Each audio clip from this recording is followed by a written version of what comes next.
Hey guys, this is Eric Weingartner with Weingartner Racing. Today's video is about these cast iron big block Chevy heads. So this is an amateur head porting analysis and also give you some more information. For those that are kind of new to my channel or unfamiliar with this, from time to time, customers will send in heads and ask me to analyze their port work. And I will happily do that, and I will share that. Sometimes they want a video as well. You don't always have to have a video, but and I'll share that knowledge. So this way, not only can they learn how to improve themselves, but others who watch the video can as well. And that's what this video essentially is about today. But we're just using these cast iron big block heads. In case you're wondering, well, how do I have that done? I like porting heads. Can you analyze mine? Yeah, it costs $60. You just send them in, and $60 gets you a video. $30 just gets you a flow sheet. So, but anyway, that's what it is. But before we get to that, let me plug my own stuff because I got to make some money.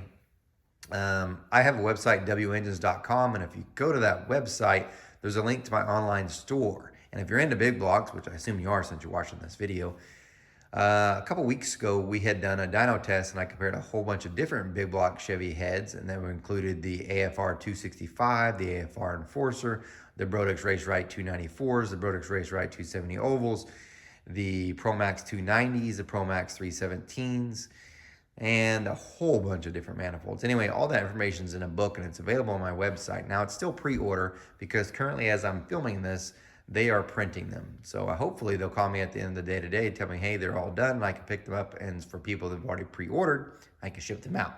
So anyway, there's my plug. But let's get to this. So what this head is, these are the infamous or notorious peanut port big block Chevy heads. This is a stock one, and this is the modified one he had done. They were used primarily, I think, in the 90s or early 2000s, right before they had to switch to that 8.1 deal, as a torque option for their engine. So they'd be on a 454 in a truck that was pretty much used for pulling work or work, that really work truck type usage. So they really need the low end grunt, and that's what these are. So for performance stuff, most guys just disregard these and think them as totally boat anchors. Me personally, I kind of would too. But the guy who did this who has these heads, his name is Nick. He's the one that helped on the dyno mule as well, supply the 496 and a whole bunch of the parts too. So these are his heads. But he's like, you know what, I'm gonna give him a shot. Now there's a couple other guys who actually port these heads too. I do not, because as you know, they are cast iron. I don't port cast iron. But they're just really, really small. So, and my camera is probably not doing the best job of capturing this. I don't know where the peanut port name came from, probably because the ports kind of look like a peanut, but these are much, much smaller than your regular oval ports. And a regular oval port's like a 781 and 049. These are smaller. So everything about them is smaller than you would have with those other oval port heads. So they're not a performance one at all. So, and the chambers themselves actually are a little bit big too. So it's got a whole lot of things going wrong with it as far as making power. But that's what these heads are. Now here's what he has done to modify them. So I'm going to go through some of the stuff and give you some things that he has done. One of the things, let me get my pointer here. If you notice right here, see that right there? He added new guide liners. So actually put guides in it. So let me show you real quick. There's the actual stock guide, and this is the inside liner of the new guide. And you're like, well, I don't get what you just did. Well, the stock guides, I'm not sure about these peanut ports, but I know other ones like the 781s or whatnot, they actually will go into water. So unlike, say, a small block Chevy head, the aftermarket ones or anything, we would, on the stock small block Chevy head, we would just ream that whole thing out and just press in a new guide. But you, on a big block, because they went through water, you typically don't do that. Instead, you ream out the inside and then you put like a liner like this in, or a guide itself. This may actually be a guide. And that's how you fix the guides being worn out. So that's one of the things you could do, which that's just how they do it on big blocks. Small blocks, like I said, you just ream it out and put a whole new guide in. You wouldn't go through the existing guide that's already there. That's what I'm trying to say. But on a big block, because there's usually water around them, you don't do that, because if you move them, they're going to leak. Typically, not all the time, but typically. So if you ever see this repair, this is how it happens. However, I do want to point this out. I don't get this. This is something that I wouldn't have done. One, they put in a new guide, obviously, but they stuck with the bigger, thicker, which the camera's not gonna pick it up, 3/8 diameter. So stock diameters on a big block Chevy heads, their valve stems, that's this, is 3/8 diameter. So it's pretty thick. Aftermarket heads, all of them are 11/32, as you can kind of tell. I'm try to put these together so you can see the difference. Okay, this one, the 3/8, yeah, it's stronger, but you don't need to be that stronger. 11/32 is plenty. There's a big disadvantages for doing this. This one weighs more, one, because the stem takes up more area, it weighs more, and also because it's got more area in here, it flows less. So it's like a double whammy. I only mention this because if you're changing the guides, why didn't you just change to the 11/32? They make all these valves in 11/32 that will fit this head. So to me, that was a machine mistake. I would have done, if you're putting new guides in, just go to 11/32. It's an advantage in every way. So one, they lost a little flow there. Now, here's what's interesting that he did try, and I have to give him credit for this. What he had done is he did something different that most people do not do. Here's what he did. On a big block Chevy head, you usually have a long port, and then you have a short port. If you notice how they're aimed. So the air is aimed towards the wall on this one, and it's aimed towards the center on this one. This port is usually what they advertise. So let's say you went to AFR's website and you saw a head, or even Brodix, and they give you a flow number. It's typically from the long port because that's the one that flows better. The short port flows worse. So he had an idea, hey, why don't I make the intake valve on the short port bigger than the long port? Because this one flows so good, maybe if I make this valve bigger, it will make up the flow and flow as close to the long runner. So what he had done is he had them cut the short runners, which would be this one and this one on each head, to a 2.25 inch diameter, and then the long runner, this one and this one, to a 219. So you have a bigger valve on the short runners. The disadvantage is the valve he used. He used this. So this is a 2250 intake valve, still 3/8 stem. All of them are 3/8 stem. And this is the valve he sent me to flow with. But if you notice, it does not have a back cut, and because it's like one of the Manleys. Manleys weigh less, and the reason why they weigh less is there's less material right here. You're like, well, great. Well, because there's less material here, you can't put a back cut. And if you watched any of my videos, the back cut's really helpful for low lift flow. So if you don't have that, you're not helping things. So it was like, awesome, you put a bigger valve, but no back cut. Compare this to the intake valve, or the long runner valve. This is the 219. You could see the back cut, see the lap line, and then you can see that other angle. This one actually has a back cut because look, there's more material here to put one on. This is not a Manley valve. So I told him whenever he came, I said, I guarantee you the short runner is now going to flow worse, especially at the lower lifts than the long runner, not because of anything to do with your port work, it's because you have a back cut. And again, people are going to say, well, just put a back cut on there. There's not enough material to put the same width of his back cut as you got on this. You're never going to get that valve to do what that one did. It just ain't going to happen. So, as far as valve job goes, it doesn't look that bad. In case you're wondering what it looks like stock, this is the stock one so we can compare. It's not bad. It's not horrible. It doesn't look like he used a radius on the exhaust one. I use radius on the exhaust valve jobs just because it helps the air turn out. I don't use them on intake because you need those angles for to break up fuel. So, and it's not bad, just probably not the one I would have done as far as intake goes, but it's not horrible. It'll work. I also probably would have dropped it down a little bit more so the top cut comes in so you can get more of the flow there, especially at the lower lifts. But anyway, not bad. That's not something he could do. Now for his port work. Now what he does is he allocates only a certain amount of time to do any of the port work, so which is different from what most people do. So whenever I go grind, I say, this is what I'm going to do to the head. Whatever time it takes, it takes.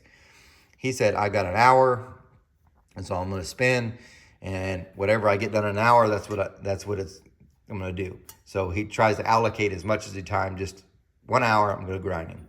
So that's what he's done. So it's very different from what I've heard other people do, but I do give him credit because it saves him time that others would have. So he goes, let's go the most important stuff. That's all I'm going to do. After an hour, that's it. So what he's done is, I'm going to turn on the light here. I'm sorry. There we go. what he had done is he had blended. So it starts off like this, obviously, and he just blended the angles. And judging by what he used, which, again, the light's in the wrong spot, it looks like he used a cartridge roll because you can see kind of a burr finish in that. And he just blended it in. So he just blended in this little section here, which was really hard to see because my camera, there we go. That little notch you see there, he just blended it in, perfect. Do not, which gladly he didn't, do not blend all the way to the 45. I know some people have gone all the way and just get rid of this bottom angle. Leave one angle, please. It really does help you. So we done that, and then on the exhaust side, I'll flip it around.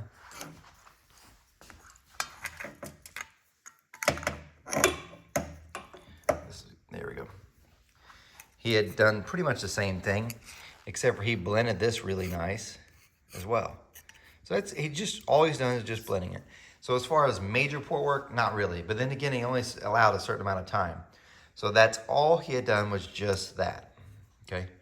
So not a lot of work done to give a lot of judgment, but this is probably what I would say, what most people do when they go porting is pretty much this, except for they don't do the valve job. The valve job is the most important thing. I've said this before, so I was glad he got that done. But I would say most of you do about this. So really the question is, well, how much is it gaining? Now he did one other thing, and I'm gonna show you this, which I'm not a huge fan of, but I'll show you. By the way, these weigh a ton. He did that. And what he had done was he'd taken a oval port gasket and he'd gasket matched it to it, but he kind of did it in a weird way. And hopefully the camera captures it correctly. Yes, it does. You could see that this would be your gasket line, and he just rolled it in. So instead of making the whole thing, like if I was grinding this, I would have dropped the whole thing down and made it straight, right? So instead of just being like a taper there, I would have made it straight instead of this just beveling out at the end. I'm not a huge fan of that, but there's a reason why he did it, and here's the reason why. Let me tilt the head back again. I'm sorry, guys. I know.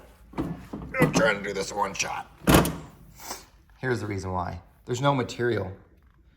So if he was to bring this all the way straight up, so instead of beveling this top, he would break through up here because there's just not enough material. Which then you're asking yourself, well, why in the world would he even do that? Well, you guys should really watch some of my other videos, because one of my other videos I had shown whenever we used a rectangle port intake, which would be way over here on an oval port head, and it lost quite a bit of power. So obviously most oval port intakes are about this size. They're not peanut port size. Peanut port is smaller.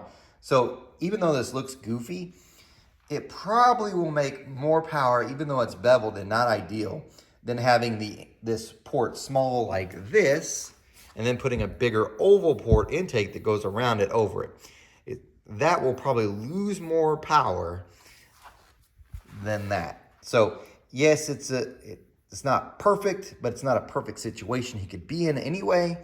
So I understand why he did it, and it probably is going to make more power than not having it that way, even though that is not the ideal way to do it. Now, that's all the work that he did to the head, but let's look at the numbers. Before I do that, I better make this safe. There we go. Here are the flow numbers.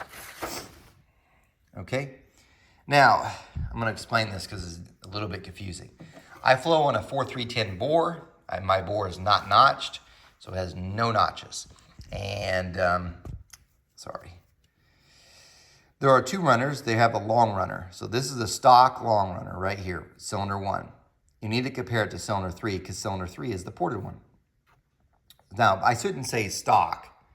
Oh, I have it backwards. But anyway, it's not completely stock. It's valve job. So this is no port work done, but valve job done.